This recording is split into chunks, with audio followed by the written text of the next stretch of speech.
Nagpapatuloy ang episode 334 ng My Hero Academy guys, kung saan hinahabol at tinutugis ng lahat ng mga piloto itong si Shigaraki. So sa part na to guys, nakita po natin na tumataka si Shigaraki pagkatapos niyang paslangin at tapusin si Star and Stripe. So natalo si Star and Stripe sa labanan guys. And at the same time, inabsorb ni Shigaraki ang quirk ni Star and Stripe, yung New Order quirk niya. Pero ang nangyari guys ay parang naging abnormal ang kalabasan ng absorption ni Shigaraki sa quirk ni Star and Stripe, kasi lumalaban yung quirk ni Star and Stripe sa loob ng katawan ni Shigaraki. So ang nangyayari guys ay hindi lang yung katawan ni Shigaraki at yung quirk ni Star and Stripe yung naglalaban, kundi yung conscience din ni Star and Stripe at ni Shigaraki. So ang ginawa ni Shigaraki guys ay tumakas siya, kung saan nung time na nagkaroon ng explosion, bago natunaw yung sinasakyan niyang Nomu, ay kinuha agad nito yung pakpak ng kanyang Nomu at nilagay niya sa kanya para makalipad at makatakas siya. Pero habang tumatakas itong si Shigaraki guys, ay pumapasok pa rin sa konsensya niya itong si Star and Stripe sa pamamagitan ng presensya ni All Might.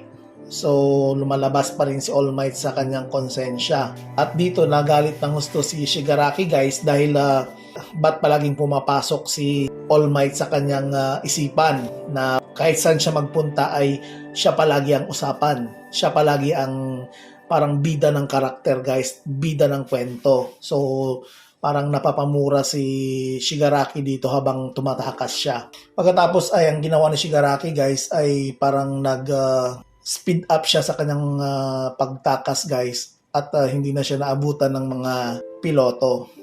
At nagluksa naman itong kapitan ni Star guys, kung saan sabi niya na kung ikaw man ay matatalo sa labanan, sinisiguro kong ibabalik ko ang katawan mo sa pamilya mo. So yun yung sabi ng kapitan, at pagkatapos ay napaiyak na lang ang lahat ng mga grupo nito. And then pagkatapos ay ang lahat ng mga piloto guys ay nagluksa sa pagkawala ng kanilang hero. So yun nga guys, natalo si Star and Stripe.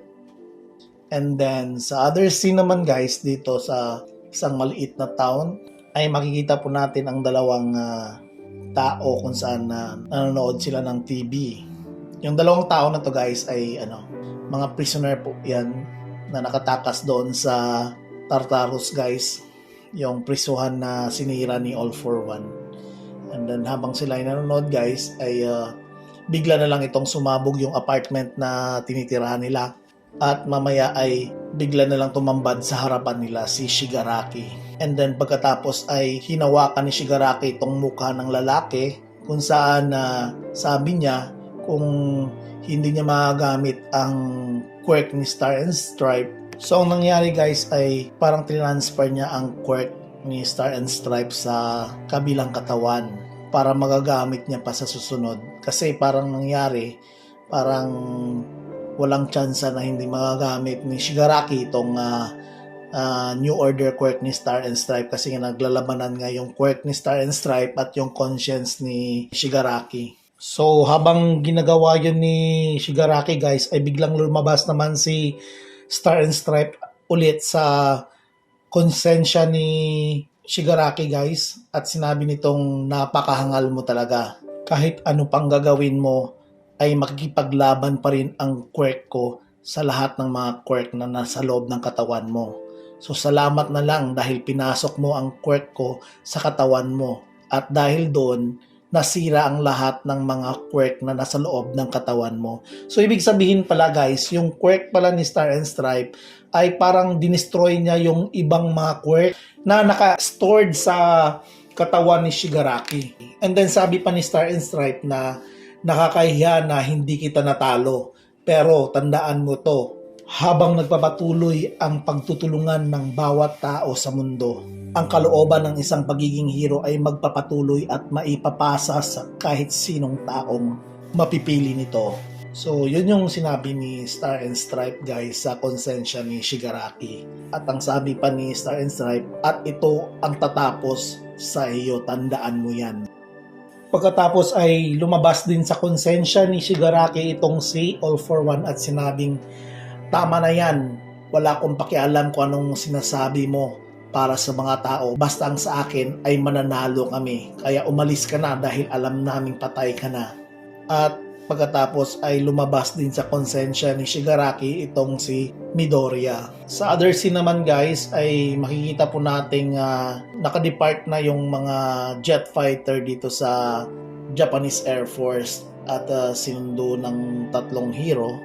Pero ang nangyari guys ay nagiging bigo nga ang pagdating nila dahil nawala na nga si Star and Stripe. Nabigo sila Miss Genius, Endeavor at si Hawks dahil kung tutuusin ay isa itong failure. Kaya ang ginawa ng Hero Association guys ay ibinalita ito sa buong United Nation guys. So instead na ang lahat ng mga nations ay susuporta sa Japan guys na ipapadala yung pinaka the best nilang mga superhero, pero ang nangyari guys ay hindi na nila pinadala ang lahat ng kanilang mga hero. So nakita po natin na parang kinancel ng Egypt ang pagpapadala kay Salam doon sa Japan dahil nga sa nangyayaring pagkasawi ni Star and Stripe. At pagkatapos ay nagkaroon ng isang pagpupulong ang grupo ng Hero Association at lahat ng mga piloto na na-survive sa labanan at ikinuwento ng kapitan ang nangyaring madugong labanan nila ni Shigaraki at Star and Stripe. So ang sabi nga ng kapitan guys na ang sacrifice ni Star ay hindi magiging sayang. So nagluksa ang lahat ng mga hero guys sa pangyayari at sinabi ng kapitan na yung ginamit daw nilang X-66 jets ay nandun lahat, naka-record ang lahat ng mga labanan nila. So, pwede nilang gagamitin daw yun para ma-study at ma-analyze ang nangyaring labanan at yung quirk ni Shigaraki guys.